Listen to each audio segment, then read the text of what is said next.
Bangladesh mobile business community আমরা কিছু তরুণ উদ্যোক্তা মোবাইল ব্যবসার সম্প্রসারণ নিজেদের অধিকার প্রতিষ্ঠা করার উদ্দেশ্যে 2022 সাল মোবাইল বিজনেস কমিউনিটি বাংলাদেশ গঠন করি।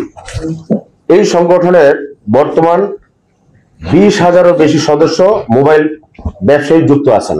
গ্রাহক প্রতারণা রোধ, ব্যবসায়ীদের মধ্যে ঐক্য এবং সচেতনতা বৃদ্ধির উদ্দেশ্যে এই সংগঠনের যাত্রা শুরু।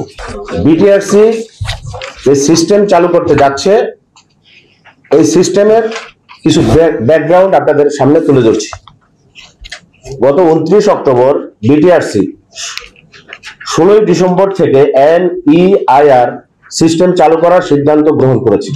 MIOB 11 কোটি টাকা দিয়ে সার্ভার ইমপ্লিমেন্টেশনে কাজ করছে।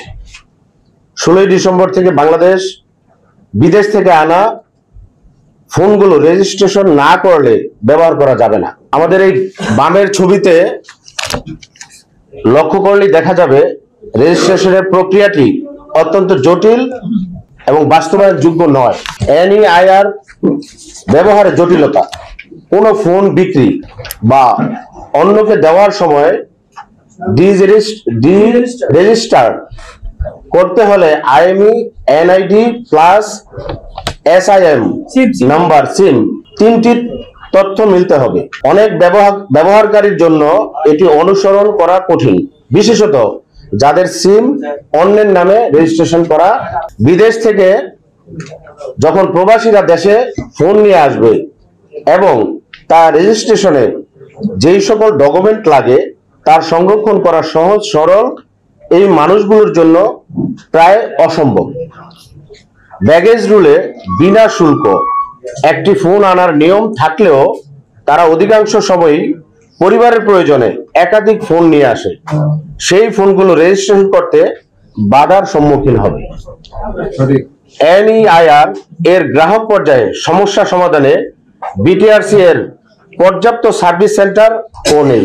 জাতীয় নিরাপত্তার স্বার্থে IMEI এবং মোবাইল ফোনের সাথে কানেক্টিভিটি আমরা সমর্থন করি এবং মোবাইল ফোনের সাথে NID এর কানেক্টিভিটিও আমরা সমর্থন করি।